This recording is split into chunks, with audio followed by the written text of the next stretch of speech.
मैं शिंदे जी से निवेदन करना चाहूंगा कि जिस तरह से प्रतापगढ़ में अफजल खान की खबर को उखाड़ फेंक दिया आपने, मलंगगढ़ में भी कोई बाबा की खबर बनी हुई है, उसको भी उखाड़ फेंकना बाकी है। आपको काम बहुत बड़ा है।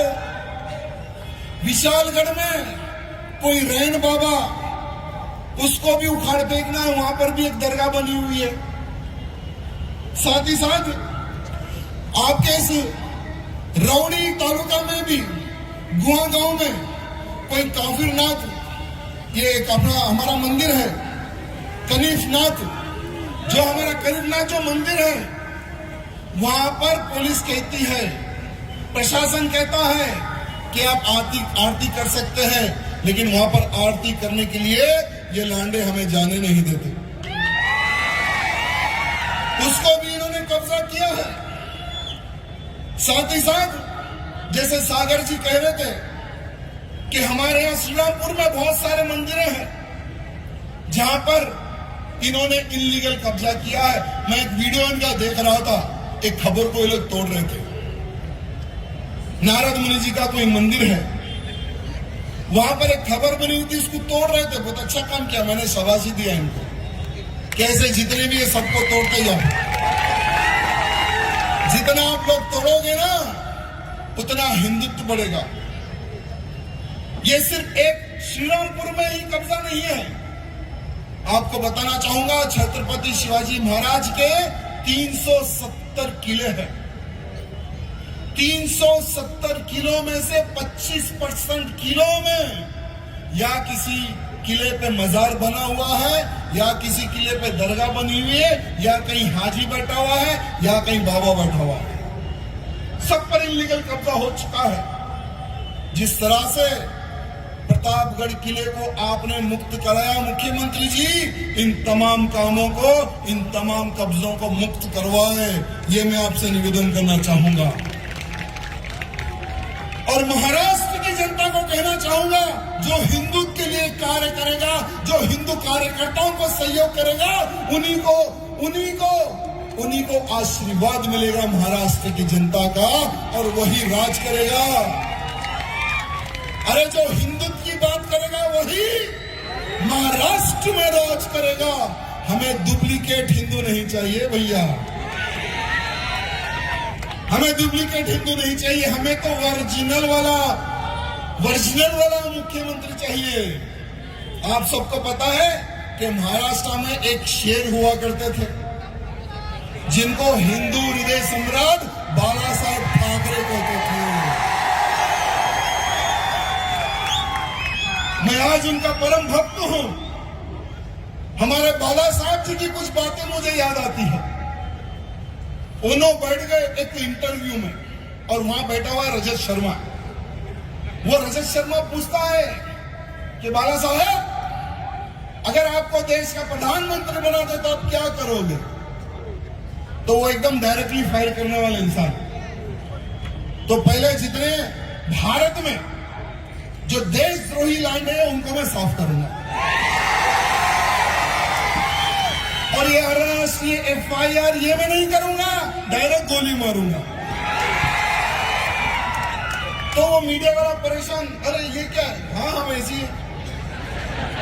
देश सुरक्षित अगर रखना है तो देश के कीड़ों को, कॉकरोचों को प्यार से हकाला नहीं जाता, एक स्प्रे मार के खत्म किया जाता है। तो उस मीडिया मित्र ने पूछा कि ठीक है, भारत देश का नौजवान कैसा होना चाहिए? क्या आप जैसा होना चाहिए? क्या एक अच्छा राजनेता होना चाहिए? तो बाला साहब ने कहा कि मेरे भारत देश का नौजवान ना मेरा जैसा, ना राजनेता, और ना ही मंदिर में घंटा मारने वाला। जो हिंदुत्व के खिलाफ खड़ा होगा, जो देश के खिलाफ खड़ा होगा, जो लौज यादव, लैंड यादव गौ हत्या जो करेगा, ऐसे लांडों को ठोकने वाला नौजवान चाहिए। ये थे हमारे बाला साहेब ठाकरे। आज मैं सभी से निवेदन करना चाहूंगा कि एक बार उनका भाषण सुने, सुनना नहीं है, उस पर इंप्लीमेंट भी करना है आपको। लेकिन आज जहां देखो वहां पर आतंकवादी मिल रहे हैं। आपके श्रीरामपुर में भी एक आतंकवादी हरामी मिला था, इससे पहले जर्मन बेकरी में उसने ब्लास्ट किया था। सुना है कि यहाँ पर कोई एक बड़े नेता है, नेता का बेटा है वो, और आज वीआईपी बन के घूम रहा है। यानी देशद्रोही भी अब वीआईपी बनेंगे, आतंकवादी भी अब वीआईपी बनेंगे। हमारे एक भाई ने एक बहुत अच्छा कार्य किया, शरद भैया आपको धन्यवाद। भले ही वो जाने अनजाने में कुछ भी होगा, लेकिन सब लोगों को अगर ऐसे आतंकवादी कीड़े मिलेंगे ना तो उनको ऐसे ही मसलना है। अरे एक तरफ लो जिहाद, एक तरफ लैंड जिहाद, दूसरी जगह। मैं आप सबको एक बात पूछना चाहता हूं, क्या आप लोग भारत को हिंदू राष्ट्र चाहते हो या इस्लामिक राष्ट्र चाहते हो? हिंदू राष्ट्र चाहते हो ना? आप लोग कभी शॉपिंग करने गए हो? मॉल में हो, दुकान में हो, किराना स्टोर, सब लोग जाते हैं ना शॉपिंग करने। क्या खरीदते हो वहां पर? जैसे दाल हो गया, चावल हो गया, टूथपेस्ट हो गया, बहुत सारे हैं जो घर के उपयोग में जो काम आते हैं सभी लोग खरीदते हैं ना। लेकिन आप लोग आतंकवादियों को पैसा दे रहे हो। आपका भविष्य खत्म करने के लिए, आपके बच्चों को खत्म करने के लिए, भारत में बम ब्लास्ट करने के लिए आतंकवादियों को आप पैसा दे रहे हो, जाने और अनजाने में। आज के बाद कहीं पर भी जाओ, कुछ भी खरीदो, जैसे हम एक तेल का पैकेट क्यों ना खरीदते हो, उसके पीछे देखो कहीं हलाल सर्टिफिकेट तो नहीं है। हलाल क्या है ये? एक जमाना पहले हलाल माने मांस होता था। ये जो गोल्ड टोपी वाले जो है ना, ये लोग बकरे को एक साइड मुंह करके बकरे की गर्दन पे छुरी चला के उसकी जो नस होती है उसको काट के उसको बकरे को हलाल कर देते और वही मांस ये लोग खाते थे, उसको कहते थे हलाल। ये इस्लामिक कंट्री में स्टार्ट हुआ हलाल। लेकिन अब मांस नहीं, अब तेल भी हलाल बिक रहा है, चावल हलाल बिक रहा है, टूथपेस्ट हलाल बिक रहा है, हल्दीराम हलाल बिक रहा है, हिमालय कंपनी वाले हलाल प्रोडक्ट बेच रहे हैं। ऐसे बहुत सारे खाने पीने के आइटम है जो हलाल सर्टिफाई है। हमारी महिलाएं आजकल शॉपिंग कहीं भी करने जाती है, महिलाएं के जितने भी जो श्रृंगार का जो आइटम मिलता है उस पर भी हलाल सर्टिफिकेट आपको एक स्टैम्प मिलेगा। ये कौन है जो हलाल सर्टिफाई का आइटम बेच रहे हैं? ये आतंकवादियों को सहयोग करने वाली एक संस्था है।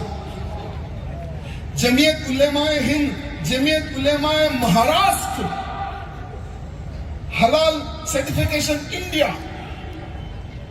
ये वो ऑर्गेनाइजेशन है जो 2006 में ब्लास्ट हुआ था मालेगांव, 26/11 मुंबई ब्लास्ट, 26/11 मुंबई आतंकवादी हमला, अहमदाबाद में जो ब्लास्ट हुआ था, उन तमाम आतंकवादियों को फाइनेंशियली सपोर्ट करने वाली यही संस्थाएं हैं।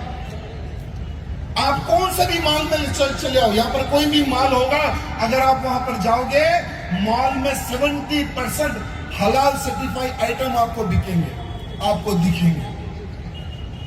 क्या इनका विरोध करना हमारा कर्तव्य बनता है या नहीं बनता है? बनता है ना। भारत को हिंदू राष्ट्र बनाना है, इस्लामिक राष्ट्र बनाना है, तो आज के बाद कुछ भी खरीदो देखकर खरीदो। आज के बाद कुछ भी खरीदो तिलकधारी से खरीदो। आज के बाद हम फूल खरीदेंगे या तीली खरीदेंगे, 1 रुपए की चीज भी अगर हम खरीदेंगे तो हिंदू से खरीदेंगे, ना कि लव जिहादी से खरीदेंगे। क्या हम ये कर सकते हैं? क्या हम कर सकते हैं क्या ये काम? मेरे भाई, अगर आप हिंदू से खरीदोगे तो वो हिंदू का फायदा होगा, अगर दूसरे से खरीदोगे तो वही लव जिहाद के लिए उन जिहादियों को पैसा देगा और वही